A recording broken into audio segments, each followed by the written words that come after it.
आप सभी का आज के सत्र में स्वागत करती हूँ। I extend a very warm welcome and I welcome all the participants for today's special session that is Act of Compassion. और जिन भी पार्टिसिपेंट्स ने फ्लायर्स देख लिए हैं अपने ग्रुप में, उन्हें पता लग गया होगा कि आज का सेशन बहुत ही स्पेशल है एंड एक बहुत ही अच्छा सरप्राइज है हमारे साथ। और क्योंकि अभी अभी फ्लायर्स शेयर हो गए, so I think it's no more a surprise now. So इसीलिए आज के सेशन में मैं ज्यादा समय नहीं लूंगी और इस सेशन को एक स्पेशल बंदे की प्रेजेंस के साथ स्पेशल बनाते हुए बहुत ही जल्द मैं अपना माइक उन्हें ही हैंड ओवर करने वाली हूँ।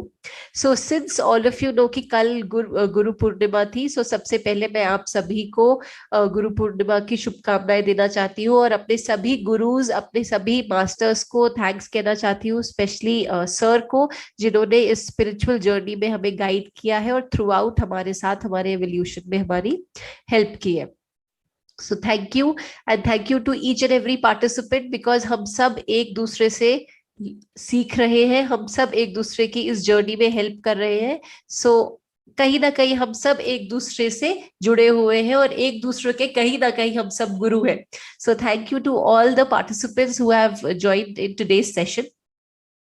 जैसा कि आप फ्लायर से देख चुके हैं कि जो टॉपिक है वो हमारा कंपैशन पे है। स्पिरिचुअलिटी में कंपैशन का मीनिंग बहुत ही वाइड है, लेकिन जो भी पार्टिसिपेंट्स थ्रू आउट हमारे साथ जुड़े रहे हैं उन्हें पता है कि ये बहुत ही खूबसूरत एक इमोशन है जिसे हम अपने पार्टिसिपेशन से, अपने एवोल्यूशन से और भी खूबसूरत बना सकते हैं। सर की गाइडेंस पे जब मैं इस वर्ड की डेप्थ पे जा रही थी, कंपैशन वर्ड की डेप्थ पे जा रही थी, so one of the meaning जो मुझे डिक्शनरी में कंपैशन का मिला that was sympathy, Daya. Somehow मतलब ये मीनिंग हो सकता है कंपैशन का, ये मुझे कहीं ना कहीं डाइजेस्ट नहीं हुआ, मतलब सर जो हमें ज्ञान देते हैं उसके साथ सही नहीं बैठा।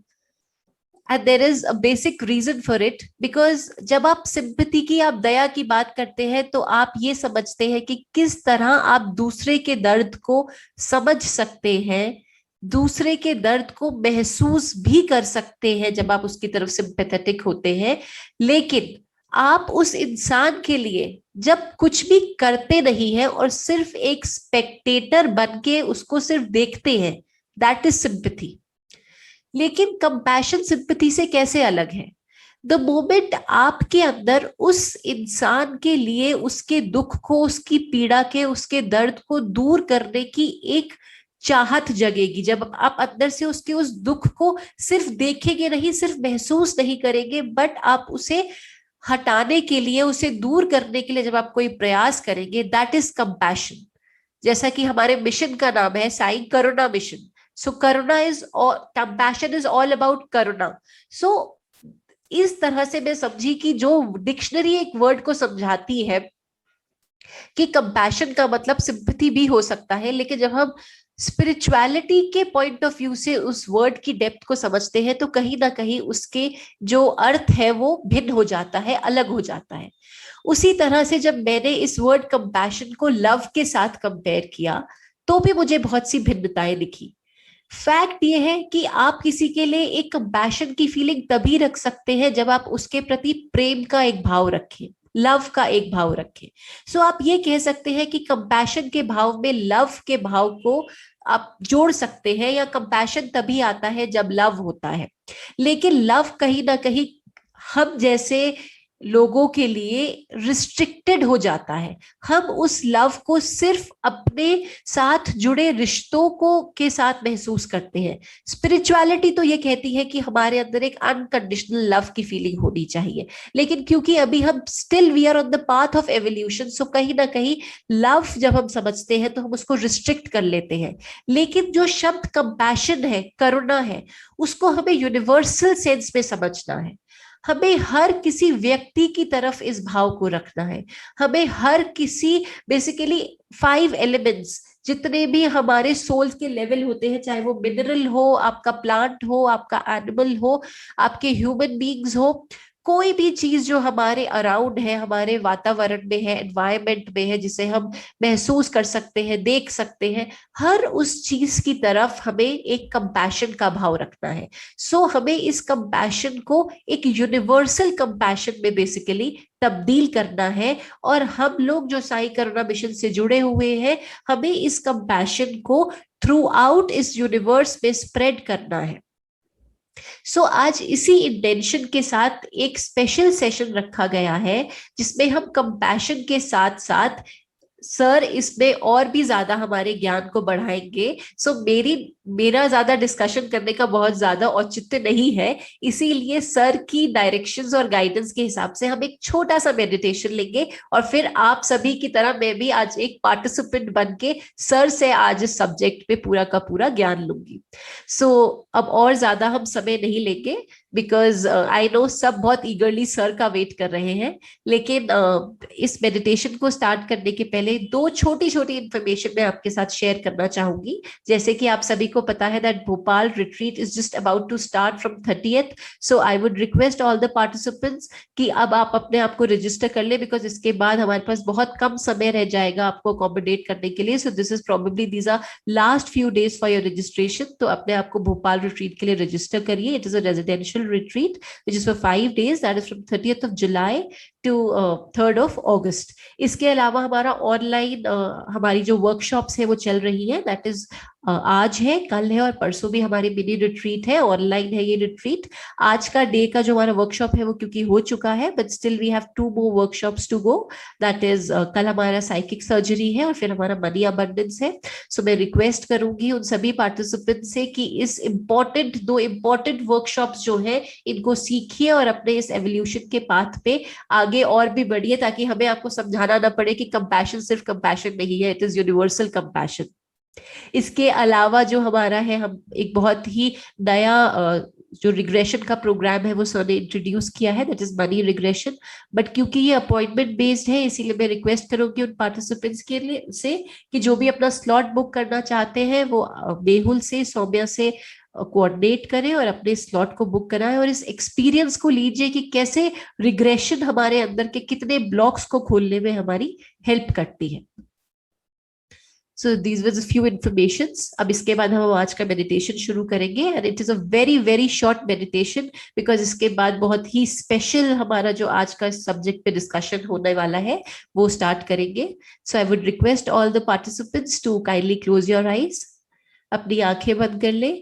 एक 20 मिनट्स के शॉर्ट मेडिटेशन में हम इस यूनिवर्सल कंपैशन को बेसिकली एक्सपीरियंस करने वाले हैं।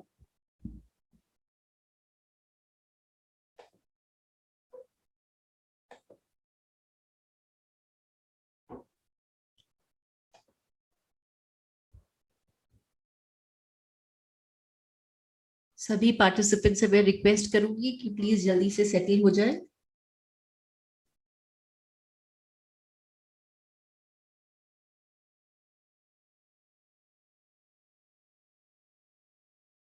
Very gently close your eyes.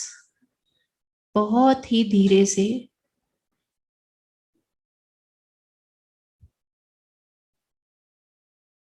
अपनी आंखों को बंद कर ले।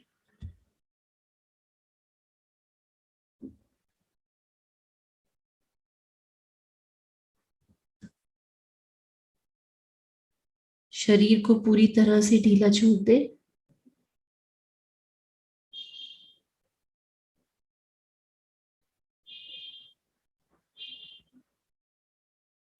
कोशिश करिए कि आपके हाथ और आपके पैर क्रॉस्ड पोजीशन में ना हो।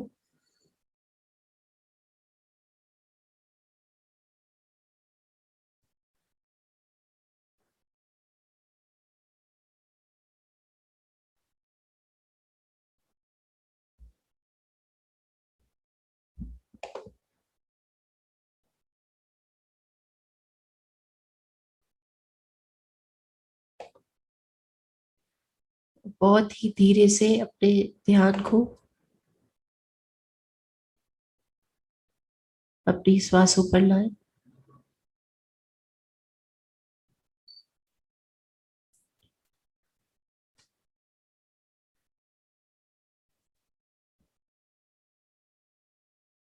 Very slowly and very gently breathe in and breathe out.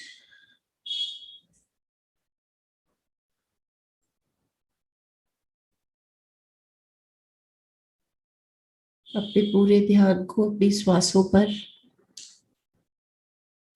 केंद्रित होने दें। Recording in progress.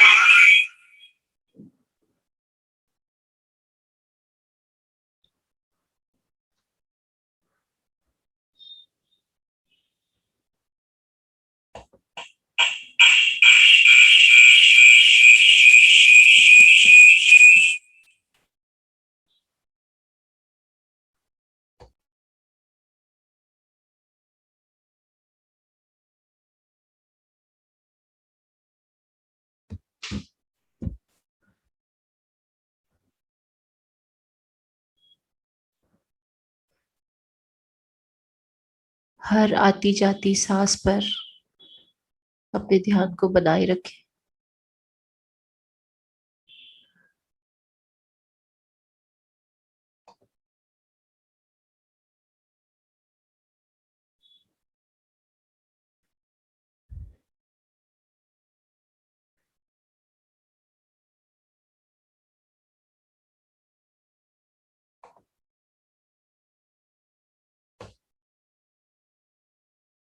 धीरे धीरे अपनी श्वासों को और धीमा होने दें।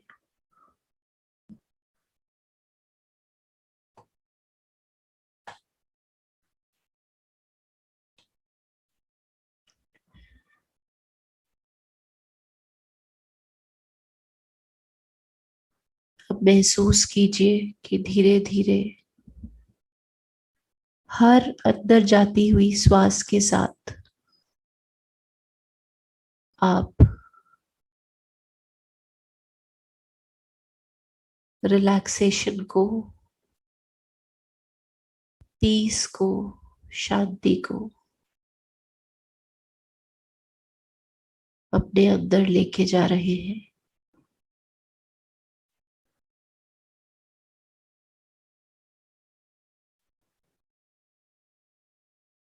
और एक एक कर हर बाहर आती हुई श्वास के साथ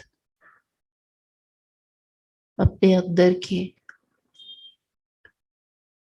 सभी नकारात्मक भाव को बाहर की ओर आने दें।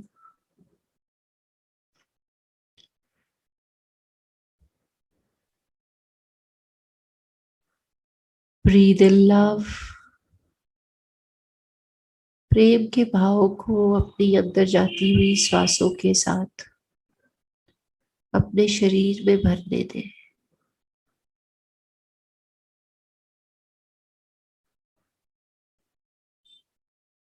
और धीरे से अपने अंदर भरी समस्त नफरत, हेट्रेड को इन श्वासों के साथ बाहर की ओर एक्सेल करते।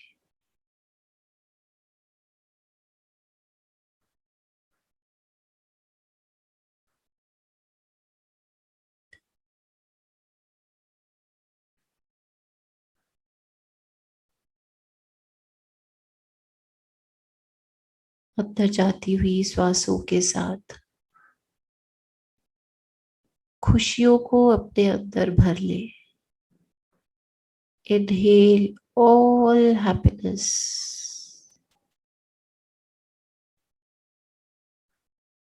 and very slowly exhale all sadness.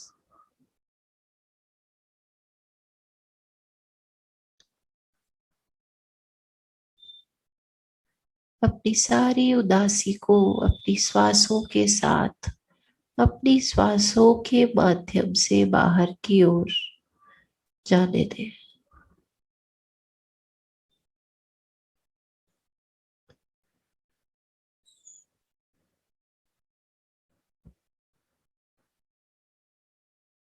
You are the best judge of yourself.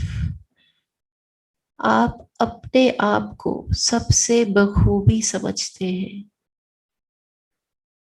और आप इस बात को भली भांति जानते हैं कि आपको अपने शरीर से किन नकारात्मक भावों को बाहर की ओर एक्सेल करना है।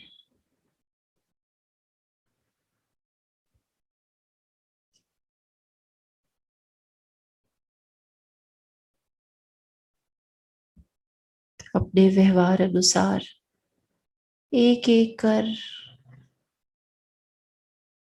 सारे सकारात्मक भावों को अंदर की ओर खींचे।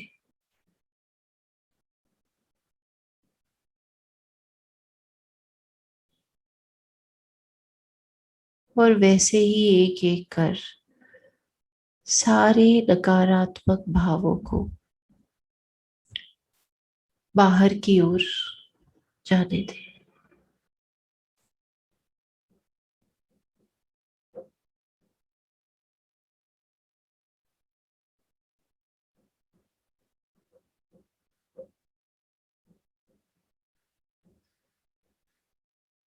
धीरे धीरे आप अपने पूरे शरीर में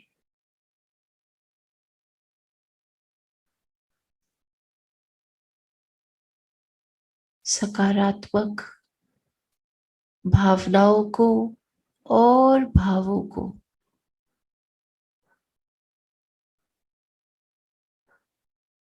फैलता हुआ देख पा रहे हैं और महसूस कर पा रहे हैं।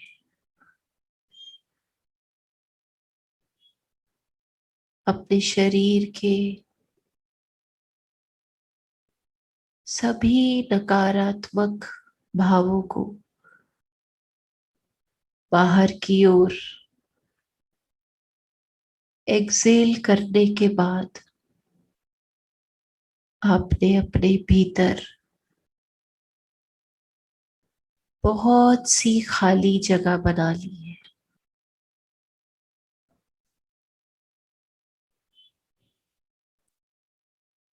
इस पूरी खाली जगह पे सिर्फ और सिर्फ सकारात्मक भावनाओं को, पॉजिटिव इमोशंस को फैलने दे और बढ़ने दे।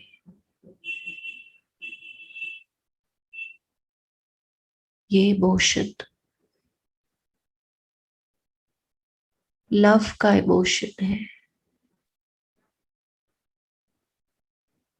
ये इमोशन शांति का, पीस का इमोशन है।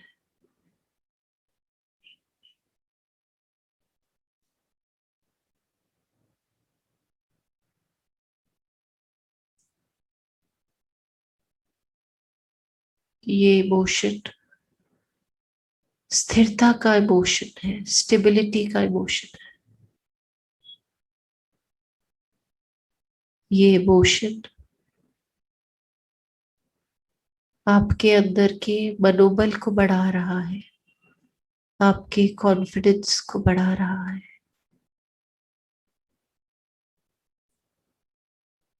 आप पूरी तरह से अपने अंदर खुशी के इस भाव को महसूस कर पा रहे हैं।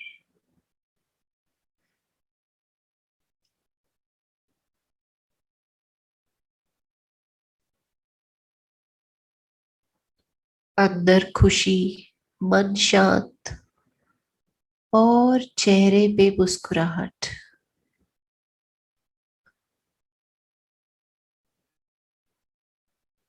इन सभी चीजों के मेल के साथ, इन सभी पॉजिटिव इमोशंस के एक दूसरे के मिलने के साथ आपके अंदर करुणा का भाव, कंपैशन का इमोशन धीरे धीरे बहुत ही लेकिन तेजी से मल्टीप्लाई हो रहा है, बढ़ रहा है। कंपैशन के इस भाव को, करुणा के इस भाव को आप पूरी तरह से अपने हार्ट चक्र से पूरे शरीर की ओर फैलता हुआ महसूस कर पा रहे हैं।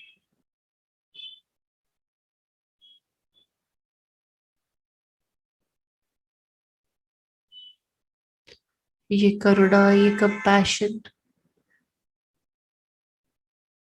आपके अंदर सिर्फ और सिर्फ स्वयं के लिए नहीं है, बल्कि कंपैशन के इस भाव को आप अपने आसपास, अपने वातावरण में, अपने एनवायरनमेंट में सभी पांच तत्वों के बीच फैलता हुआ महसूस कर पा रहे हैं। आप देख पा रहे हैं कैसे आपके अंदर करुणा का ये भाव आपके आसपास के सभी 5 एलिमेंट्स की ओर बढ़ रहा है। कंपैशन के इस भाव को आप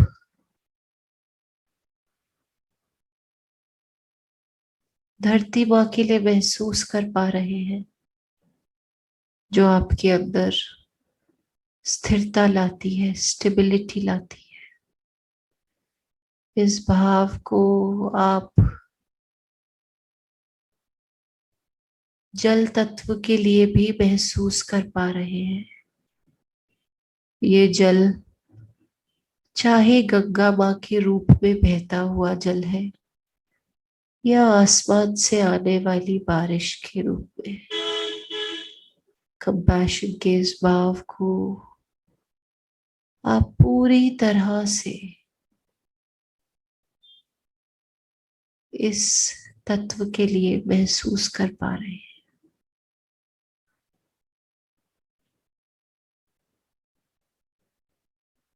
कंपैशन के इस भाव को आप अग्नि के तत्व के लिए भी महसूस कर पा रहे हैं।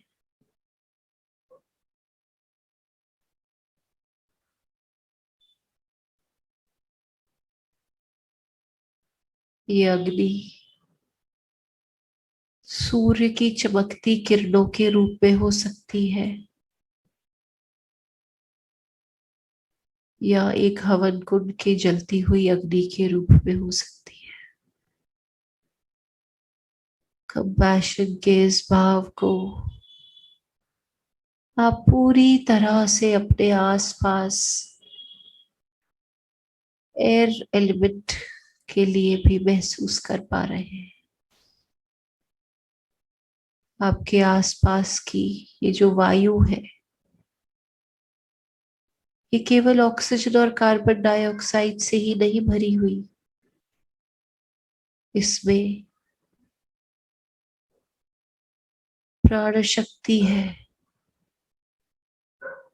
वो प्राण शक्ति जो आपके अंदर माइंड, बॉडी और सोल का एक संतुलन लेके आती है।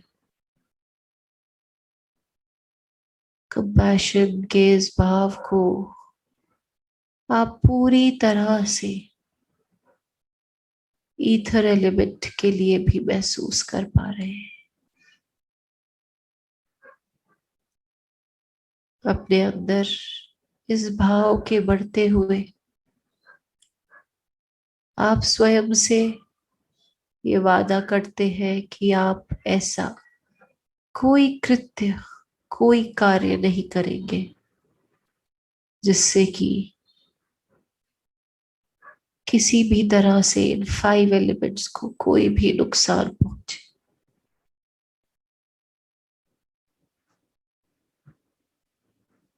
धीरे धीरे आपके अंदर कंपैशन का ये भाव बढ़ रहा है।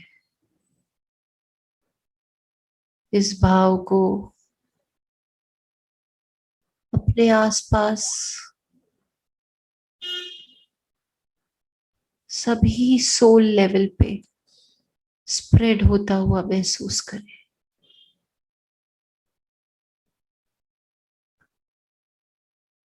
चाहे वो मिनरल फॉर्म हो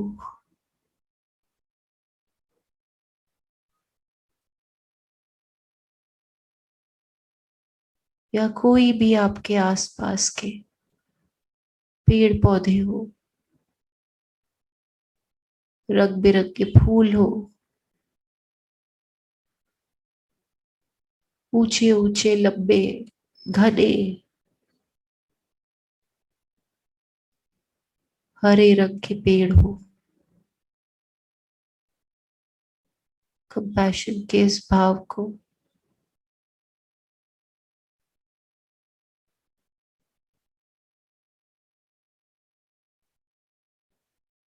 सभी उन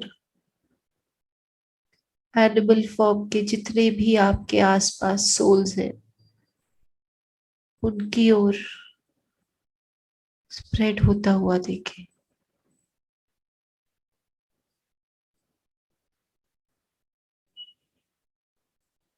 इस भाव को सभी पशु पक्षियों के प्रति फैलने दे।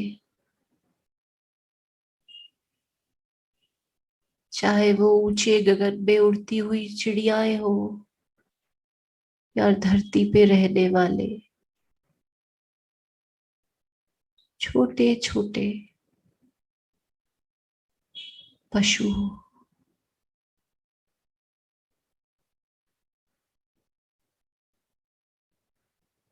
अपने अंदर इस करुणा के भाव को और भी भरने दे और भी बढ़ने दे।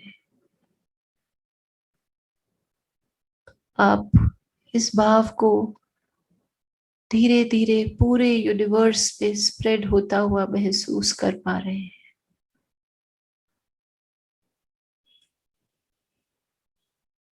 आपके आसपास जितने भी ह्यूमन सोल्स हैं उनकी ओर भी इस भाव को बढ़ने दें।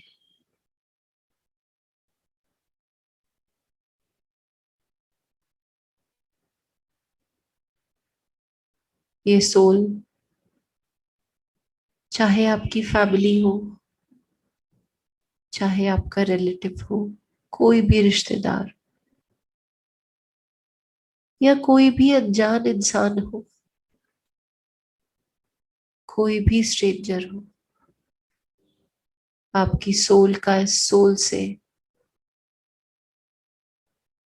कनेक्शन है।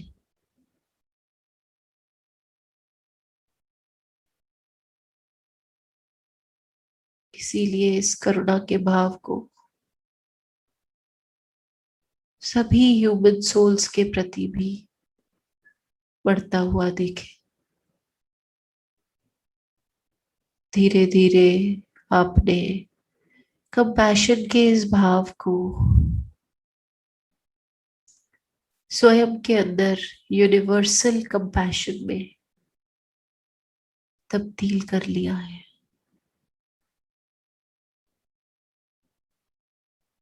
अब आप अपने आसपास के सभी दुख, सभी दर्द, सभी पीड़ा को केवल महसूस नहीं करते, केवल देख नहीं पाते, बल्कि करुणा के इस भाव से उसे दूर करने का पूरा पूरा प्रयास करते हैं।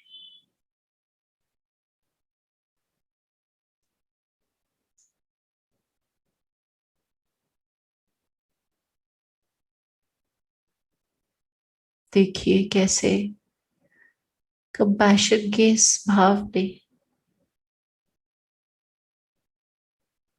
आपको पूरी तरह से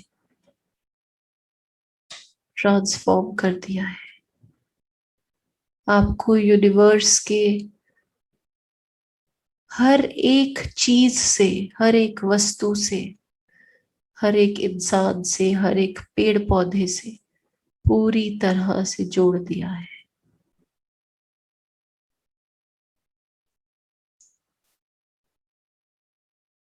हमें अपने अंदर इस बंधन को और साथ ही साथ करुणा के इस भाव को ऐसे ही बनाए रखना है।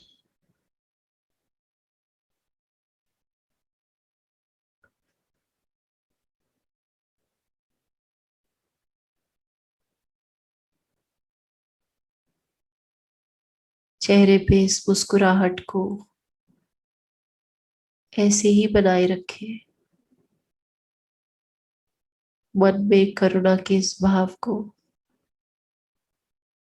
ऐसे ही बनाए रखें।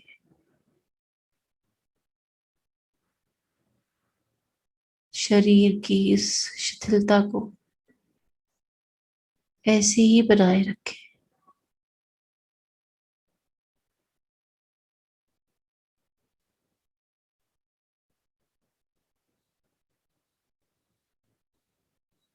और धीरे से अपने सभी गुरुओं का आज के इस अवसर पर धन्यवाद कीजिए, जिनकी सहायता से करुणा शब्द की गहराई को आज हम समझ पाए।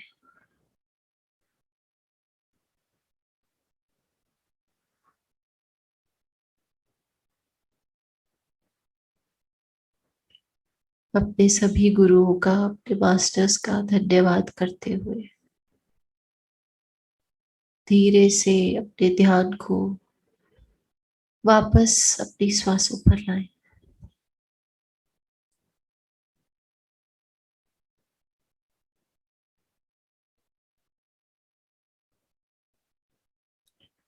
Very slowly breathe in and breathe out. Breathe in and breathe out. धीरे से इस प्रेजेंट मोमेंट में आते हुए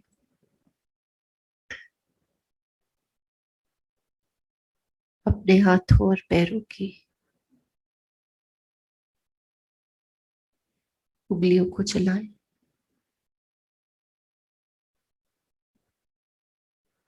और बहुत ही धीरे से अपने चेहरे पे मुस्कुराहट को बनाए रखें और अपनी आंखें खोलें।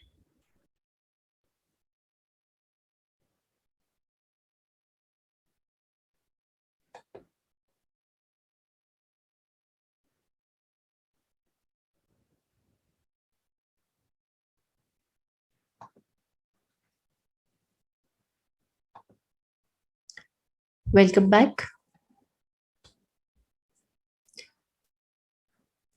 अब समय आ गया है कि हम सब अपने गुरु की गाइडेंस में इस टॉपिक को और भी गहराई से समझे। So I would request sir to kindly join us. और हम सभी जो इतनी देर से सभी, आई नो सारे पार्टिसिपेंट सर का ही वेट कर रहे हैं, so I would request sir to kindly join अस।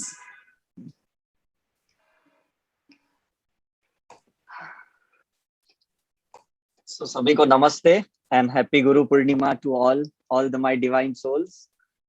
बहुत अच्छा लगता है जब आप लोग के खिलते हुए चेहरों को देखे, और इस कोरोना के काल में भी हम इतने खुश हैं और इतने स्फूर्तिले हैं, इतने एनर्जेटिक है, तो बहुत अच्छा लगता है। और इसका श्रेय सारे उन गुरुओं को जाता है जो आपकी लाइफ में अब तक आ चुके हैं और जन्मों जन्मों से आप लोगों के साथ हैं और जो इतना सब ज्ञान देते जा रहे हैं। तो आज शॉर्ट में थोड़ा हम गुरु पूर्णिमा की महिमा को समझेंगे या गुरु के तत्व को समझेंगे। और मैं आशा रखता हूँ कि हर सेशन में आप बहुत अच्छे से नॉलेज ले रहे हो, ज्ञान ले रहे हो, उसको अपने जीवन में आप उतार रहे हो और अपने जीवन में इतना जो परिवर्तन आ रहा है, जो ट्रांसफॉर्मेशन हो रहा है, ये केवल सिर्फ आप नहीं, लेकिन सब आसपास के लोग भी उसको महसूस कर रहे हैं, उसे देख पा रहे हैं करके। So the best part is कि गुरु कौन होता है, ये आज एक छोटा से शॉर्ट में हम उसको समझते हैं। गुरु का मतलब है कि जो हमारे दिल में बसता है, जो हमारे हृदय चक्र को, हमारे पल्स को, हमारे हार्ट रेट को, हमारी धड़कन को, हमारे इमोशंस को, हमारे फीलिंग्स को, हमारे माइंड को रीड कर सकता है, उसको हम रियल गुरु कहते हैं करके। मैंने कल एक छोटा सा डेफिनेशन दिया था कि गुरु 3 प्रकार के हैं, जिसको AUM कहते हैं, ओम के ध्वनि से बात करते हैं हम। तो ब्रह्मा, विष्णु, महेश। तो ब्रह्मा कौन है? हम खुद हैं, द क्रिएटर। हम अपनी लाइफ खुद बनाते हैं, सोच से बनाते हैं, हमारी लाइफस्टाइल से बनाते हैं, हमारे आहार विहार विचारों, हमारे व्यवहारों से हम बनाते हैं, इसलिए हम खुद अपने ब्रह्मा हैं करके। तो आपने देखा होगा कि भारत में बहुत रेयरली ब्रह्मा के मंदिर हैं, सिर्फ एक पुष्कर में है ब्रह्मा के, क्योंकि गुरु ये कहने की कोशिश करता है कि first Guru you are your own. क्योंकि आपकी आत्मा हर जन्म आपके साथ चलती है, तो पहला गुरु आपकी आत्मा है, ब्रह्मा आपकी आत्मा है, और वो उस चेतना को लेते हुए आप बार बार जन्म लेते हो और एक नए नए एक्सपेरिमेंट करते हो, नए नए ज्ञान लेते हो, नए नए एक्सपीरियंसेस, अनुभव प्राप्त करते हो। इसलिए पहली जो गुरु है वो आपका ब्रह्मा, आपकी आत्मा है। विष्णु कौन है? जो हमें कंफर्ट जोन में रखता है, हम जैसे भी हैं वो कहते हैं बस आप अच्छे हो करके। और स्पेशली हमारे जो फ्रेंड सर्कल होते हैं, हमारे जो दोस्त मित्र होते हैं, वो कहते हैं तू जैसा भी है, तुझे अगर कोई गलत आदत भी है, सिगरेट, दारू की या जो भी आदत है, मुझे ठीक है, मुझे कोई प्रॉब्लम नहीं है उससे। तो वो हमें कंफर्ट जोन में रखते हैं करके। वो विष्णु कैटेगरी के फ्रीक्वेंसी के गुरु होते हैं। और तीसरे होते हैं महेश के, मतलब शिवा फ्रीक्वेंसी के गुरु होते हैं, जिसके हम कहते हैं कि उनके अंदर सैटर्न की पैटर्न होती है, शनि की पैटर्न होती है, राहु की पैटर्न होती है, केतु की पैटर्न होती है, मंगल की पैटर्न होती है। तो ये सारे जो तत्व है उस महेश में, जो शिवा में, जो हमें तोड़ते हैं, पीरियोडिकली तोड़ते हैं। और वो कौन होते हैं? हमारे नियर एंड डियर, हमारे जो हमेशा बायोलॉजिकली हमारे से कनेक्टेड हैं। वो हमारे हर कंफर्ट जोन को तोड़ते हैं कि तुझे यहाँ नहीं सोना, आज यहाँ मैं सोऊंगा, तुझे यहाँ नहीं बैठना, आज मैं बैठूंगा, तुझे ये टीवी के चैनल नहीं देखना, आज मैं ये चैनल देखूंगा, तुझे इसके साथ फ्रेंडशिप नहीं करनी है, ये नहीं। मतलब हमारी हर कंफर्ट जोन को तोड़ने वाला ये शिवा होता है। ये हमारे नियर एंड डियर होते हैं और हम उनसे ही अनकंफर्टेबल होते हैं। 99% जो हमारे स्पिरिचुअल ऑर्गेनाइजेशन में लोग आते हैं, तो वो कहते हैं भाई मैं अपने हस्बैंड से परेशान हूँ, वाइफ से परेशान हूँ, बच्चे से परेशान हूँ, मदर इन लॉ से परेशान हूँ, सिस्टर इन लॉ से परेशान हूँ। क्यों? क्योंकि ये सारे शिवा की फ्रीक्वेंसी वाली चेतना वाले लोग आपकी लाइफ में आए हुए हैं, जो हर समय आपको तोड़ते हैं। और आपको टूटना नहीं है, आपको अपने कंफर्ट जोन में रहना है, और इसलिए आपको बहुत उनसे दिक्कत होती है। फिर आप कहते हो भाई कि कुछ भी करो, आप चाहे तो आप मंत्र चैंट करो या कुछ ऐसी धागा दो, तावीज दो, क्रिस्टल दो, बस उसे हमें ठीक करो, उसे सुधारो, उसको किसी भी तरह से आप मैनिपुलेट करो, ताकि हम अपने कंफर्ट जोन में रह सके। लेकिन ऐसा होता नहीं है। क्यों नहीं होता है? क्योंकि अगर आपको इवॉल्व होना है, आपकी सोल को एक लेवल आगे जाना है, तो विदाउट शिवा के लोग, सैटर्न के लोग, शनि के लोग, या राहु केतु मंगल के लोग आपको आगे नहीं ले जा सकते हैं करके। उनका होना आपकी जीवन में बहुत जरूरी है। अब ये मंगल कौन है? मांगलिक, ये सारे डॉक्टर्स होते हैं जो आपकी ब्लड केमिस्ट्री की स्टडी करते हैं, क्या आपके खून में शुगर कितना है, कोलेस्ट्रॉल कितना है, और आपका लाइफस्टाइल चेंज करने की बात करते हैं, आपकी डाइट चेंज करने की बात करते हैं, आपकी एक्टिविटीज चेंज करने की बात करते हैं। ये सारे मांगलिक कॉन्शियसनेस वाले डॉक्टर्स होते हैं। इसमें वैद्य भी आ जाते हैं, जो भी है, जो हमारी पूरी आहार की प्रकृति को चेंज करने की कोशिश करते हैं। शनि कौन है? शनि के प्रकृति वाले लोग कौन है? ये 3 प्रकार के लोग होते हैं। एक तो जो जज करते हैं आपको, जो हमेशा आप के बारे में जजमेंट पास करते हैं कि ये इंसान अच्छा नहीं है, ये ऐसा है, ये बुरा है, इसको ये आदत है, इसकी तो नेचर ऐसी है, इसका कैरेक्टर ऐसा है, इसका स्वभाव ऐसा है। तो ये सब सैटर्न क्वालिटी के लोग आते हैं। फिर उसमें वो पुलिस भी हो सकते हैं, वकील भी हो सकते हैं, और हमारे कोई घर के सदस्य भी हो सकते हैं जो हर मोमेंट में हमें जज करते हैं। हमारे फैमिली भी, रिलेटिव्स भी हो सकते हैं जो हमें हमेशा जज करते हैं और हमारे बारे में बातें फैलाते हैं करके। वो स्टैंपिंग करते हैं। उनका जो पर्सनलाइज्ड जो इंटरेक्शन हमारे साथ होता है उसको वो जनरलाइज्ड कर देते हैं करके। मतलब वो सभी को एक ग्लोबली ये डिक्लेयर करते हैं कि ये बंदा तो ऐसा ही है। मतलब कहते हैं ये तो दारूड़ा है, ये तो स्मोकर है, ये तो ऐसा नशीला इंसान है। मतलब इस तरह से उसको स्टैंपिंग करने वाले लोग करते हैं। तो ये सैटर्न के लोगों के भी बहुत कैरेक्टर्स होते हैं जो हमें पीरियोडिकली जज करते हुए हमें तोड़ते हैं। उसके बाद जो आता है राहु की क्वालिटी के लोग। ये कौन होते हैं राहु की क्वालिटी के लोग? ये वो गुरु होते हैं जो पीरियोडिकली हमारी इनकमिंग फ्रीक्वेंसी को चेंज करने की बात करते हैं। वो कहते हैं भाई आप इस ऑर्गेनाइजेशन को छोड़ दो, इस टीचर को छोड़ दो, इस गुरु को छोड़ दो, आप हमारे ऑर्गेनाइजेशन में आओ, हमारे गुरु ऐसे हैं या मैं ऐसा हूं। इस तरह से ये राहु की फ्रीक्वेंसी वाले, कॉन्शियसनेस वाले गुरु आपकी लाइफ में आते हैं जो आपको एक जगह से निकालते हैं और दूसरे जगह पे शिफ्ट कर देते हैं करके। लास्ट केतु की क्वालिटी के गुरु आपकी लाइफ में आते हैं। वो कौन होते हैं? वो ये होते हैं कि हर चीज को दान करने की बात करते हैं। वो कहते हैं सब कुछ छोड़ दो। कुछ कहते हैं भाई पैसा डोनेट करो, कोई कहते हैं भाई आपके पास जो भी कंफर्ट चीजें हैं, जो मटेरियल चीजें हैं वो आप डोनेट करो आश्रम में गुरुओं को। उनकी बात करते हैं। कुछ लोग तो ऐसे भी कहते हैं कि भाई आप शादी करना छोड़ दो, या आप संसार छोड़ दो, आप ये सारे बिजनेस वगैरह, जॉब वगैरह सब कुछ छोड़ के संन्यास ले लो। तो ये केतु प्रकार के गुरु होते हैं जो हमें सब कुछ छोड़ने की बात करते हैं।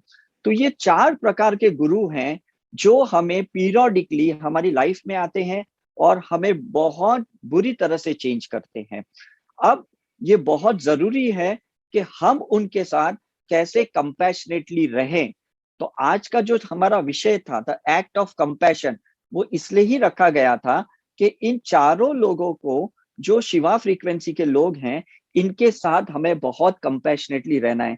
चाहे वो मांगलिक है, चाहे वो शनि के पैटर्न के हैं, राहु के पैटर्न के हैं, या केतु के पैटर्न के गुरु हैं, लेकिन हमें लोग हैं जो हमें तोड़ने के लिए इस संसार में आए हैं और हमें पीरियोडिकली वो अपग्रेड कर रहे हैं करके। तो ये बहुत जरूरी है करके।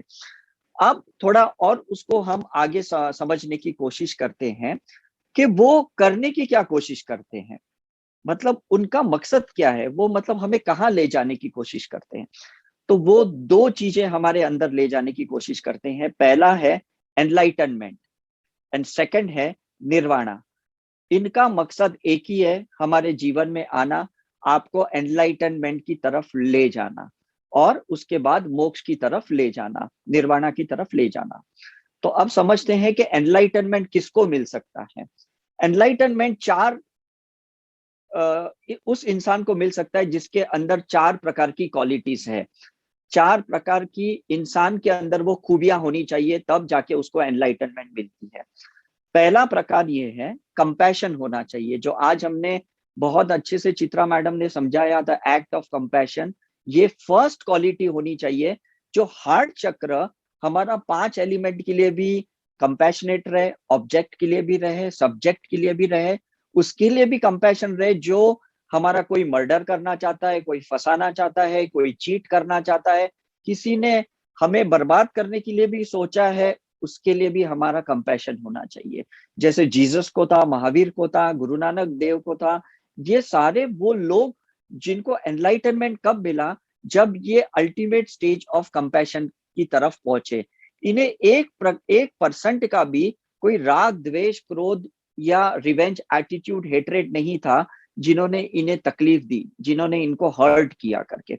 तो अगर ये कंपैशन आपके अंदर है, आप देखते हो कि सामने वाला झूठ बोल रहा है तो भी आपको उसके लिए कंपैशन आ रहा है, सामने वाला आपको फंसा रहा है तो भी आपको उसके लिए कंपैशन आ रहा है, सामने वाला आपको पूरी तरह से खत्म करने की उसने ठान ली है तो भी आपको कंपैशन आ रहा है। तो ये फर्स्ट क्वालिटी होनी चाहिए जिसको एनलाइटनमेंट चाहिए। सेकेंड क्वालिटी क्या होनी चाहिए? विजडम होना चाहिए। विजडम का मतलब क्या है कि हमारा जो हमारा जो अवेयरनेस है, हमारी जो जागरूक अवस्था है, वो हर चीज को बहुत सहजता के साथ देखती है, उसको विजडम कहते हैं। मतलब वो उसको हायर लेवल से देखती है, उसको विजडम कहते हैं। मतलब मैं इस लैपटॉप को सिर्फ लैपटॉप नहीं देखता हूँ, मैं उसको अगर हायर विजन से देखता हूँ तो मैं सोचता हूँ, ओ माय गॉड, ये कौन सा यंत्र है जिसके जरिए आज मैं इतने लोगों के साथ बातचीत कर पा रहा हूँ। मतलब ये तो भगवान का एक गिफ्ट है। मतलब देखो, अब मेरा नजरिया बदल गया। अब मैं इसको लैपटॉप नहीं देख रहा हूँ, मैं इसको वेबकैम नहीं देख रहा हूँ, मैं इसको जूम का एप्स नहीं देख रहा हूँ, मैं इसको समझता हूँ कि ये मनुष्य अवतार के लिए एक बहुत बड़ा वरदान है। सो दिस इज द विजडम, कि हमें हर चीज को हायर लेवल से देखना है, हायर विजन से देखना है, उसको हम विजडम कहते हैं। तो पहली क्वालिटी कौन सी थी? कंपैशन की थी, करुणा भाव की। दूसरी, विजडम की क्वालिटी। तीसरी क्वालिटी इंसान के अंदर कौन सी होनी चाहिए? The quality of abundance. इसका मतलब है कि उसको हर छोटी छोटी चीज में भी बहुत जॉयफुल महसूस होना चाहिए, उसको बहुत इंजॉयमेंट मिलना चाहिए, मतलब बहुत खुशी मिलनी चाहिए। ओ माय गॉड, मतलब ये मेरे पास पेंसिल है, इस पेंसिल से आज मैं कितना कुछ लिख सकता हूँ, मैं बड़ी किताब भी लिख सकता हूँ, मैं शायरी लिख सकता हूँ, मैं कविता लिख सकता हूँ। मतलब एक पेंसिल जो इतनी छोटी चीज है, उसके लिए भी उसका एक अबेंडेंस का भाव है करके। तो ये होता है कि हर एक एटॉमिक मॉलिक्यूलर, हर एक आपका जो पार्टिकल है, चाहे वो ब्लैक पार्टिकल है या व्हाइट पार्टिकल है, उसको आप अबेंडेंस के फॉर्म में देख रहे हो। सो this is the very beautiful. मतलब आप छोटी चीज में भी बड़ी खुशी प्राप्त करते हो, उसको अबेंडेंस कहते हैं। ऐसा नहीं कि मेरे पास BMW आएगी तब मुझे खुशी मिलेगी, या मुझे अपना मकान मिलेगा, अपना घर मिलेगा, या ऐसा लाइफ पार्टनर मिलेगा जो मैं चाहता हूं तो मैं अबेंडेंस में आऊंगा। ऐसा नहीं है। जब जो भी चीज आपको मिलती है, उसमें आपको बहुत खुशी मिलती है, आपका हार्ट, पूरा हृदय लव से भर जाता है। That is the real quality of abundance. और इसलिए जितना भी रिग्रेशन वाला पार्ट हम करते हैं, चाहे हम वूम रिग्रेशन करते हैं, पास्ट लाइफ रिग्रेशन करते हैं, या हम अभी मनी रिग्रेशन करते हैं, ये सारा रिग्रेशन करने का मकसद क्या है? आपको अबेंडेंस में लाने के लिए। आपको ये जो गिला शिकवाएं हैं, ये छोटी छोटी चीजें जो आपने होल्ड करके रखी है, पकड़ के रखी है, इसको हम आपको फ्री करना चाहते हैं। चाहे वो सिंबल्स के थ्रू, अट्यूनमेंट के थ्रू, मास हीलिंग के थ्रू, सेल्फ हीलिंग के थ्रू, अदर्स हीलिंग के थ्रू, मेडिटेशन के थ्रू, योगा के थ्रू, हम आपको किसी भी तरह से अबेंडेंस में लाने की कोशिश करते हैं। तो ये तीसरी क्वालिटी इंसान के अंदर होनी चाहिए। मतलब abundance of love, abundance of energy, abundance of money, and abundance of gratitude. ये चार अबेंडेंस हमारे अंदर होनी चाहिए, तब जाके हम ultimate stage of divine quality के साथ हम जी पाएंगे करके। और लास्ट क्वालिटी है, पहला कंपैशन हुआ, सेकंड हमारा विजडम हुआ, तीसरा हमारा अबेंडेंस हुआ, और चौथी क्वालिटी जो एनलाइटनमेंट के लिए चाहिए, that is the quality of oneness. जब तक आप वननेस में नहीं आते हो, आपको एनलाइटनमेंट नहीं मिल सकता। ये चीज ध्यान में रखो। जब तक आप किसी धार्मिक प्रवृत्ति में अटके हुए हो कि मैं ये धर्म का इंसान हूं, मेरा ये मजहब है, मेरी ये जात है, मैं मेल हूं, मैं फीमेल हूं, मैं, मेरा ये स्टेटस है, जहां पे भी आय आता है, मैं आता हूं, वहां पे वननेस नहीं आता। जहां पे हम आते हैं कि हम ये हैं, हम वो हैं, इसका मतलब ये वननेस की क्वालिटी आ गई है करके। तो आपको ये चौथी क्वालिटी जो वननेस की है, वो हर मोमेंट में आपको क्रिएट करनी होगी। मतलब जो भी चीज आपको मिलती है, समझ लो ये मेरे लिए नहीं है, ये हमारे लिए है। मतलब अगर ये क्रिस्टल है तो ये हमारे लिए, ये मुझे हीलिंग मिली है तो हमारे लिए है, ये मुझे घर मिला है हमारे लिए है, ये मुझे खाना मिला है तो हमारे लिए है। मतलब ये ग्लोबली सबके लिए है, ये सिर्फ आपका व्यक्तिगत नहीं है। जहां पे भी व्यक्तिगत धर्म है, व्यक्तिगत प्रॉपर्टी है, व्यक्तिगत पैसा है, वहां पे वननेस नहीं है। You got my point? तो ये चार क्वालिटी आपके अंदर चाहिए, तब आपको एनलाइटनमेंट मिलेगी। अब एनलाइटनमेंट से होगा क्या, इसको थोड़ा समझने की कोशिश करते हैं। एनलाइटनमेंट का मतलब ये होता है कि हमारे जो 63 ट्रिलियन सेल्स है बॉडी के अंदर, जो सेल्स है, हर सेल्स के अंदर जो भी हमारा क्वांटम पार्टिकल है वो लाइट बन गया है, पूरी तरह से प्रकाशित हो गया है। मतलब अगर आप मेरा इस उंगली से कोई एक सेल निकालें, किडनी से कोई सेल निकाले बायोप्सी के लिए, हार्ट के अंदर से कोई एक सेल निकाले, ब्रेन के अंदर से सेल निकाले, या इवन ये हेयर के अंदर से भी अगर आप सेल निकालते हो, तो आपको उस माइक्रोस्कोप के अंदर इल्यूमिनेशन दिखना चाहिए, उसके अंदर प्रकाश दिखना चाहिए। मतलब आपके ऑरा में कहीं पे भी कोई black, red, brown, grey dot नहीं आना चाहिए। Totally it should be either green, it should be golden yellow, it should be white, it should be purple। तो ये पूरी तरह से प्रकाशित हो गए हो। तो हमारे जो भी गुरु हैं, जिसको भी हम आज तक मानते हैं, चाहे वो फिजिकल फॉर्म में है या नहीं है, ये सारे वो एनलाइटन लोग हैं जो प्रकाशित है। मतलब हम उनको याद भी करते हैं तो हमें एनर्जी मिलती है, हमारे अंदर का प्रकाश जाग जाता है, उत्साह जाग जाती है, एक्साइटमेंट जाग जाती है, हमारे अंदर ऊर्जा जाग जाती है, हमारे चक्रस के ऑसिलेशंस और ज्यादा पॉजिटिव हो जाते हैं, हमारी ऑरिक फील्ड 10 गुना और बढ़ जाती है। आप चाहे उनका फोटो डीपी पे लगाइए, या उनका आपने कोई रुद्राक्ष उनके हाथ से लिया है, या आपने कोई विभूति उनसे ली है, या आपने कोई धागा उनसे लिया है, जो भी चीज उन्होंने आपको, फूल भी अगर आपको दिया है, कॉइन भी आपको दिया है, तो वो हर एक प्रकाश का माध्यम है, वो एनर्जी का माध्यम है, वो ऊर्जा का माध्यम है। तो हमें भी उसी तरह से वो एनलाइटनमेंट चाहिए कि हम भी उनके जैसे पूरी तरह से प्रकाशित हो जाए। तो ये जो गुरु होते हैं, जो हमें एनलाइटनमेंट के जो लास्ट स्टेज पे लेके आते हैं, बाद में वो साइलेंट जोन में चले जाते हैं। अब वो हमें कोई ज्ञान नहीं देते, क्योंकि गुरु 3 प्रकार के फिर से चीजें हमारी लाइफ में करते हैं। एक, जो हमें फिजिकल फॉर्म में ज्ञान देते हैं, दूसरा हमारा मेंटल फॉर्म में ज्ञान देते हैं, और तीसरा जो सोल के फॉर्म में ज्ञान देते हैं। तो जब हम एनलाइटनमेंट की एंड की तरफ है, नजदीक हैं, तब ये तीसरे प्रकार के गुरु हमें लाइफ में मिलते हैं, जो साइलेंट ज्यादा रहते हैं, खामोश ज्यादा रहते हैं, सिर्फ मुस्कुराते हैं, सिर्फ स्माइल करते हैं, क्योंकि अब वो समझ गए हैं कि आपको कंपैशन मिल गया है, आपको विजडम मिल गया है, आपको अबंडेंस मिल गया है, आप वननेस में हो। बस अब लास्ट जो है, आपको एनलाइटनमेंट को छूना है। तब वो हमें साइलेंट गुरु मिलते हैं, जो पूरी तरह से सिर्फ हमारे चेतना के साथ रहते हैं, हमारे हृदय में रहते हैं, और वो धीरे धीरे हमें पूरी तरह से प्रकाशित करते हैं। तो फिजिकल गुरु कौन होता है? जो हमें मेडिकली गाइड करता है। मेंटल गुरु कौन होता है? जो हमारा मोटिवेशनल गुरु होता है। और सोल गुरु कौन होता है? जो हमारा इंस्पिरेशनल गुरु होता है। इंस्पिरेशनल गुरु मतलब वो हमें मोटिवेशनल बनाते हैं, मतलब हमें इस तरह से बना देते हैं कि हम दूसरों को मोटिवेट करें। इसलिए वो हम लोगों के लिए इंस्पिरेशनल एक एग्जाम्पल बन जाते हैं, एक रोल मॉडल बन जाते हैं। तो ये सारे प्रकार के जो गुरु हैं इस संसार में, हम बहुत लकी हैं, क्योंकि हमारा जन्म इंडिया में हुआ है, और इंडिया में इतने सारे गुरु हैं, इतने सारे विभिन्न प्रकार के देवी देवता हैं, इतनी कॉन्शियसनेस है। हमें सिर्फ उनको स्वीकारना है, हमें उनकी सारे जो संस्कार हैं, आत्मा के जो उनके संस्कार है, जो गुण है, जो उनकी चेतना है, वो हमें अपने अंदर उतारनी है, और धीरे धीरे हमें एनलाइटनमेंट से लेके निर्वाणा तक चले जाना है करके। एनलाइटनमेंट के बाद हमारे पास 2 ऑप्शन है।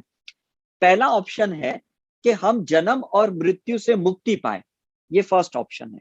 और दूसरा ऑप्शन है कि हम हमेशा के लिए, हमारी सोल, आत्मा हमेशा के लिए मुक्त हो जाए, वो कभी वापस जन्म ही नहीं ले। तो फर्स्ट कैटेगरी के जो लोग होते हैं, जो जन्म और मृत्यु के से मुक्ति पाते हैं, वो लोग कुछ साल के बाद, कुछ युगों के बाद ये डिसाइड करते हैं कि मुझे वापस आना है, तो उन्हें अलाउड है। और जो लोग अल्टीमेटली मोक्ष या निर्वाणा में पहुंच गए, जो सेकंड स्टेज के लोग हैं, वो लोग कभी वापस नहीं आ सकते। बुद्धा कभी वापस नहीं आ सकते, जीसस कभी वापस नहीं आ सकते, महावीर कभी वापस नहीं आ सकते, क्योंकि ये लोग मोक्ष प्राप्त कर चुके हैं। तो हमें पहले एनलाइटनमेंट की तरफ जाना है, उसके बाद जन्म और मृत्यु की साइकिल से मुक्ति चाहिए, और उसके बाद हमें मोक्ष और निर्वाणा की तरफ जाना है। तो आई होप आज आपने इस सत्य को समझ लिया है कि गुरु का कितना महत्व रोल है। तो हमने शुरुआत की कि हमने मांगलिक गुरु को देखा, हमने शनि के गुरु को देखा, हमने राहु के गुरु को देखा, हमने केतु के गुरु को देखा, फिर हमने ब्रह्मा के गुरु को देखा, हमने विष्णु के गुरु को देखा, हमने महेश के गुरु को देखा। फिर हमने आज समझ लिया कि गुरु का काम है हमें एनलाइटनमेंट देना, चाहे वो हमें कुछ समय कंफर्ट जोन में रखेंगे, कुछ टाइम के बाद वही गुरु शिवा फ्रीक्वेंसी के हो जाएंगे, हमें डिटैच कर देंगे, कुछ खुद की ऐसी ब्लैक क्वालिटीज दिखा देंगे कि भाई आप उनसे दूर हो जाओगे, आप कहोगे ये गुरु मुझे नहीं चाहिए, इनके तो इतने डार्क खुद के पार्टिकल्स है, इनके तो खुद के कुछ इश्यूज है, पर्सनल इश्यूज है, इनके तो खुद के कर्मा है, ऐसे करके आप उनसे अलग हो जाओगे। लेकिन ये उनकी षड्यंत्र है, ये उनकी गेम है, ताकि आप उनको अलग कर दे करके और आप कोई दूसरे गुरु की तरफ जाए, दूसरी ऑर्गेनाइजेशन में जाए, अब आप दूसरी नाड़ियां खोलें, अपने दूसरी कॉन्शियसनेस में आए और आप अपनी सोल को इवॉल्व करें। तो गुरु का जो प्ले होता है, एक्ट होता है, उसकी जो लीला होती है, ये आप कभी नहीं समझ पाओगे। इसलिए प्लीज मैं आज इस गुरु पूर्णिमा के दिन एक सिर्फ रिक्वेस्ट करने की कोशिश करता हूं कि दुनिया में हर इंसान को अपना गुरु समझिए और किसी भी इंसान को कभी भी परमानेंटली जज मत कीजिए। ये गुरु की लीला है कि किसके जरिए वो क्या आपको ज्ञान देने की कोशिश कर रहे हैं, किसके जरिए वो आपको तोड़ने की कोशिश कर रहे हैं और किसके जरिए वो आपको एनलाइटनमेंट करने की कोशिश कर रहे हैं, ये आप कभी नहीं समझ पाओगे। आपको लगता है मुझे इससे दूर रहना है, उस इंसान को मुझसे दूर करना है, तो वो आपका एनलाइटनमेंट या आपका इवोल्यूशन अधूरा रह जाएगा। फिर आपको और एक जन्म लेना होगा, उन्हीं लोगों से इंटरैक्ट करने के लिए, उन्हीं लोगों से वही सारी ज्ञान लेने के लिए और वही सारी इवोल्यूशन के पार्ट लेसन सीखने के लिए। So thank you very much. मैंने आपका बहुत सारा समय लिया और आई होप आपने आज बहुत एंजॉय किया। Chitra madam, thank you very much. आपने कंपैशन का जो आज टॉपिक लिया और इतने शॉर्टली और इतना ब्यूटीफुली आपने लिया कि रियली मैंने भी जब ये मेडिटेशन किया तो मुझे खुद को ऐसा आज फील हुआ कि आज मेरा हार्ट चक्र ओपन हो गया और उसमें सारा यूनिवर्स बस गया है करके। तो आपने वो मुझे आज अल्टीमेट एक्सपीरियंस दिया और आई होप आज सबने ऐसा ही कुछ अनुभव पाया होगा। So thank you very much, मजा आ गया and the show must go on. कल फिर से हम 6 बजे मिलेंगे। थैंक यू, खुदा हाफिज। Thank you so much. Thank you to all the participants. Thank you, मजा आ गया। Thank you, sir. Thank you, take care everyone.